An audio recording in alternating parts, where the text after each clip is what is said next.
बिस्मिल्लाहिर्रहमानिर्रहीम। अस्सलाम वालेकुम स्टूडेंट्स। आज मैं आप लोगों को लेक्चर दूंगी on the topic of glycogen metabolism. Glycogen के मेटाबॉलिज्म के अंदर हमारे पास ब्रॉडली अगर हम देखें तो तीन कैटेगरीज में हम इसको डिवाइड कर सकते हैं। एक है बायोसिंथेसिस ऑफ ग्लाइकोजन, दूसरी है ब्रेक डाउन ऑफ ग्लाइकोजन, और जो थर्ड वन है वो है मेटाबॉलिक रेगुलेशन ऑफ ग्लाइकोजन। इसमें रेगुलेशन होती है, ग्लाइकोजन की मेटाबॉलिज्म को रेगुलेट किया जाता है। आज सबसे पहले मैं आप लोगों को बायोसिंथेसिस ऑफ ग्लाइकोजन पढ़ाऊँगी। बायोसिंथेसिस ऑफ ग्लाइकोजन के लिए हमारे पास जो होता है ग्लूकोज के यूनिट्स ऐड होते हैं। आप लोग जानते हैं कि 1,4 लिंकेज होता है, अल्फ़ा 1,4 लिंकेज होता है ग्लाइकोजन के अंदर, तो वो हमारे पास बनेंगे। सिंथेसिस ऑफ ग्लाइकोजन, जिसको हम ग्लाइकोजेनेसिस भी कहते हैं। Glycogen is synthesised from molecule of alpha D glucose. Alpha D glucose के मॉलिक्यूल से बनता है। द प्रोसेस होता है ये वाला साइटोप्लाज्म के अंदर होता है, साइटोसोल के अंदर होता है। इसको एनर्जी चाहिए होती है और एनर्जी इसको मिलती है फ्रॉम एटीपी की फॉर्म में इसको एनर्जी मिलती है, और यूरिडिन ट्राईफॉस्फेट यूटीपी यूज़ होता है। इससे भी एनर्जी रिलीज़ होती है। जब भी यूटीपी का मॉलिक्यूल यूडीपी के मॉलिक्यूल में स्प्लिट होता है तो इससे हमारे पास एनर्जी रिलीज़ होती है। तो ये दो ऐसी चीज़ें हैं जिनसे हमें एनर्जी मिल रही है। Synthesis of UDP glucose. अब जो ग्लाइकोजन के अंदर एडिशन ऑफ ग्लूकोज जो होता है तो वो डायरेक्ट सिंपल ग्लूकोज ऐड नहीं हो सकता, बल्कि उसके लिए यूडीपी ग्लूकोज बनाया जाता है। और यूडीपी ग्लूकोज हमारे पास क्या करता है कि ग्लूकोसाइल मॉलिक्यूल्स को ऐड करता है, ग्लूकोज के मॉलिक्यूल को ग्लाइकोजन की चेन में ऐड करता है।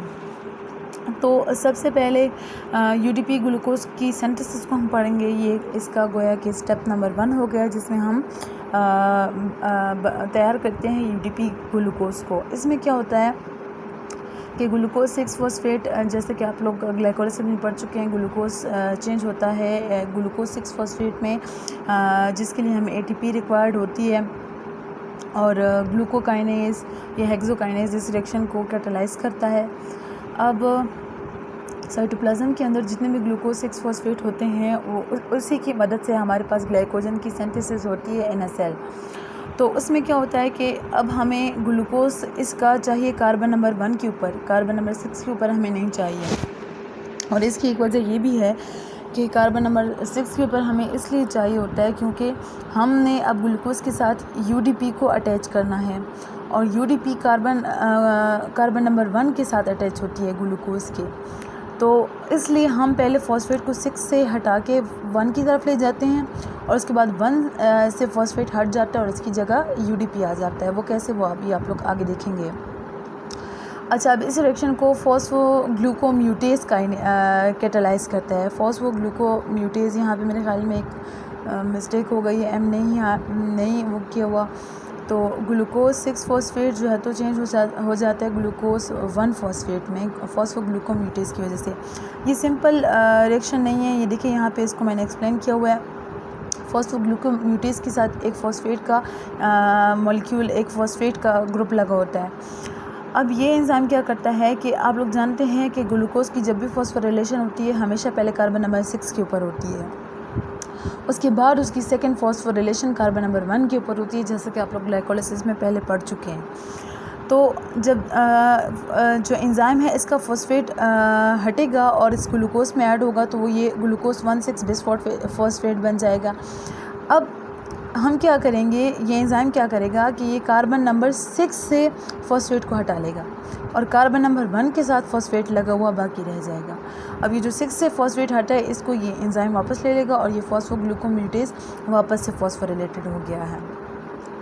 फॉस्फोग्लूकोम्यूटेज इस एंजाइम का नाम है, और ये फॉस्फेट इसके साथ एक्स्ट्रा लगा हुआ है।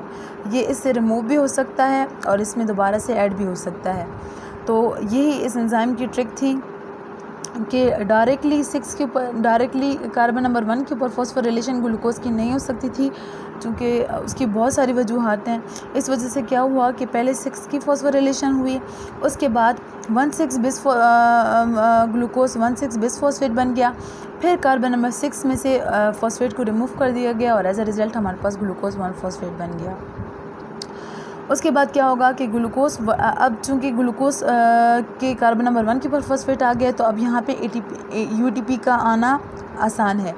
सिंपली क्या होगा कि ग्लूकोज 1 फॉस्फेट के साथ UTP रिएक्ट करेगा, और इसमें हमारे पास क्या होगा कि UTP का एक फॉस्फेट और ग्लूकोज 1 फॉस्फेट का एक फॉस्फेट आपस में मिलेंगे और हमारे पास पायरोफॉस्फेट बनेगा, और साथ में UDP ग्लूकोज बन जाएगा जिसमें कार्बन नंबर 1 के साथ UDP लगा हुआ है। पायरोफॉस्फेट उसको ऐसे दो इनऑर्गेनिक फॉस्फेट्स को कहते हैं कि जो आपस में एक दूसरे के साथ डायरेक्टली अटैच हों, डायरेक्ट इनका अटैचमेंट होती है, और जब भी ये पायरोफॉस्फेट का मॉलिक्यूल रिलीज़ होता है तो इससे बहुत ज़्यादा एनर्जी हमारे पास रिलीज़ होती है। The high energy bond in pyrophosphate, the second product of the reaction is hydrolysed into 2 inorganic phosphates. इसमें क्या होता है कि जो एक पायरोफॉस्फेट है उसको 2 इनऑर्गेनिक फॉस्फेट में स्प्लिट कर दिया जाता है in the presence of enzyme pyrophosphatase. Pyrophosphatase इस रिएक्शन को कैटेलाइज करता है, और ये इस बात को इंश्योर करता है कि हमारे पास जो ये ऊपर वाला रिएक्शन है ये फॉरवर्ड में जा रहा है, क्योंकि जब ऊपर वाला एंजाइम रिएक्शन को फॉरवर्ड में लेकर जाएगा तो हमारे पास पायरोफॉस्फेट बनेगा, और फिर जब पायरोफॉस्फेटेज जो है जब इसको स्प्लिट करेगा तो इसका ये मतलब है कि पायरोफॉस्फेट बन रहे थे हमारे पास, पीछे वाला रिएक्शन फॉरवर्ड डायरेक्शन में था। ये हमारे पास UDP ग्लूकोज का स्ट्रक्चर है, ये आप लोग देख सकते हैं ग्लूकोज का मॉलिक्यूल है। इसमें हमारे पास क्या होता है कि ये जो नाइट्रोजनस बेस है ये हमारे पास यूरासिल है, जो कि RNA में भी मौजूद होता है। इसके साथ अटैच होता है हमारे पास पेंटोस शुगर अटैच होता है। उस पेंटोस शुगर के साथ हमारे पास, जब ये देखिए यहाँ पे एक फॉस्फेट लगा हुआ है इनऑर्गेनिक, यहाँ पे दूसरा लगा होता है, जब यहाँ पे तीसरा भी फॉस्फेट हो तो उसको हम UTP कहते हैं, लेकिन जब तीसरा फॉस्फेट हट जाए और उसकी जगह ग्लूकोज लग जाए तो उसको हम UDP ग्लूकोज कहते हैं। तो इस एक स्ट्रक्चर से आप लोगों को UTP का स्ट्रक्चर भी मालूम हो गया, और इससे आप लोगों को UDP ग्लूकोज का स्ट्रक्चर भी मालूम हो गया। साइड पे आप लोग देख सकते हैं कि यहाँ पे ग्लाइकोजन को शो किया गया है कि ये लंबी चेन है ग्लाइकोजन की, इसके साथ ब्रांचिंग भी शो की गई है कि इसके अंदर ब्रांचिंग है। इस डायग्राम में आप लोगों को बताया जा रहा है कि ये देखें, ये 2 ग्लूकोज हैं, एक का कार्बन नंबर 4 दूसरे के कार्बन नंबर 1 के साथ अटैच है, तो 1,4 लिंकेज हो गई। साथ में अब देखें, इसका कार्बन नंबर 4 इसके कार्बन नंबर 1 के साथ है तो 1,4 लिंकेज हो गई, लेकिन साथ ही साथ इसका कार्बन नंबर 6 जो है वो किसी और ग्लूकोज के कार्बन नंबर 1 के साथ 1,6 लिंकेज बनाया है। देखें, अल्फ़ा 1,6 ग्लाइकोसिडिक लिंकेज, और ये वाली अल्फ़ा 1,4 ग्लाइकोसिडिक लिंकेज, यहाँ पे लिंकेज को शो किया गया, ब्रांचिंग और उसको शो किया गया है। अब synthesis of a primer to initiate glycogen synthesis. अब ग्लाइकोजन सिंथेसिस के लिए हमें प्राइमर की ज़रूरत होती है, ऐसे ग्लाइकोजन की सिंथेसिस नहीं होती। पीछे आप लोगों ने उसकी UDP ग्लूकोज की सिंथेसिस देख ली, बहुत इजी था वो। सिंपली क्या था हमारे पास कि ग्लूकोज 6 फॉस्फेट ग्लूकोज 1 फॉस्फेट में चेंज हो जाता है, उसके बाद फिर ग्लूकोज 1 फॉस्फेट UDP ग्लूकोज में चेंज हो जाता है, इनऑर्गेनिक पायरोफॉस्फेट हमारे पास रिलीज़ होता है, पायरोफॉस्फेट को वापस से स्प्लिट कर दिया जाता है 2 इनऑर्गेनिक फॉस्फेट में, हमारे पास UDP की सिंथेसिस हो गई। अब यहाँ पे हमारे पास स्टेप 2 आ गया। स्टेप 2 के अंदर क्या होता है कि हमारे पास सबसे पहले हमें एक प्राइमर की ज़रूरत होती है। जो ग्लाइकोजन सिंथेस है वो हमारे पास अल्फ़ा 1,4 लिंकेज बनाता है, मतलब फर्दर एडिशन करता है ग्लूकोज की इन द चेन, बट वो इतना ऐसा एंजाइम नहीं है कि जो डायरेक्टली फ्री ग्लूकोज के ऊपर जो है तो फर्दर एडिशन करता जाए उसकी ग्लूकोज की और हमारे पास ग्लाइकोजन की चेन बन जाए, इस तरह नहीं हो सकता। ये इस एंजाइम को पहले से एक ग्लाइकोजन का छोटा सा मॉलिक्यूल रिक्वायर्ड होता है, चाहे वो छोटा सा ही क्यों ना हो, लेकिन इसको ज़रूरत होती है उसकी ताकि उसके अंदर एडिशन कर सके। तो instead it can only elongate already existing chains of glucose. तो इस वजह से क्या होता है कि या तो फ्रेगमेंट ऑफ ग्लाइकोजन जो कि पहले से सेल के अंदर मौजूद होता है, स्टोर ग्लाइकोजन की फॉर्म में मौजूद होता है, या उसका छोटा सा कोई भी टुकड़ा होता है वो होता है, तो उसमें क्या होती है कि एडिशन की जाती है। अगर ये भी ना हो तो अदरवाइज़ क्या किया जाता है कि in the absence of glycogen fragment a protein called glycogenin can serve as acceptor of glucose residue. ठीक है, तो उस में क्या होता है कि ग्लाइकोजिनिन हमारे पास एक एंजाइम होता है, वो क्या करता है कि वो हमारे पास यूडीपी ग्लूकोज को एक्सेप्ट करता है।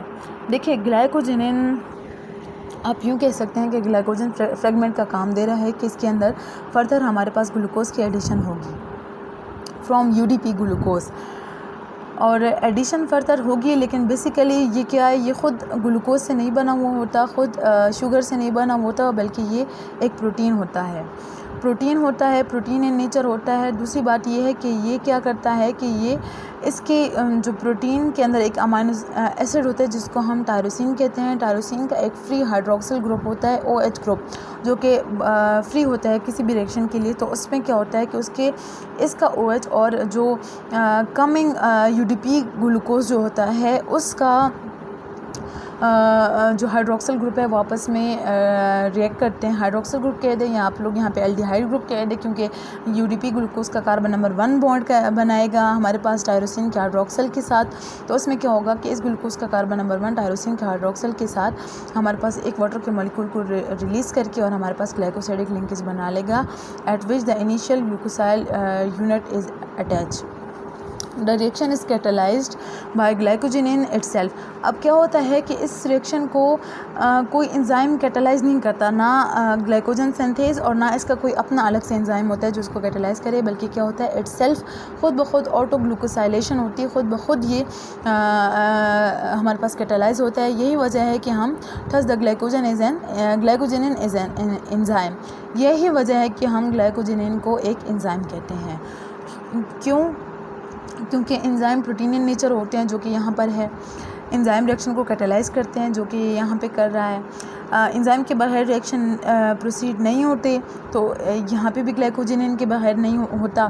तो यही वजह है कि और इसके अलावा बहुत सारी वजूहत हैं जिनकी बिना पर ग्लाइकोजिनिन को एंजाइम बोला जाता है, लेकिन यूजुअली ये होता एक प्रोटीन है। Glycogenin then catalyse the transfer of next few molecules of glucose from UDP glucose. तो उसमें क्या होता है कि फर्दर ग्लूकोज की एडिशन होती है, और क्या होता है हमारे पास शॉर्ट अल्फ़ा 1,4 लिंकेज की छोटी सी चेन हमारे पास बन जाती है।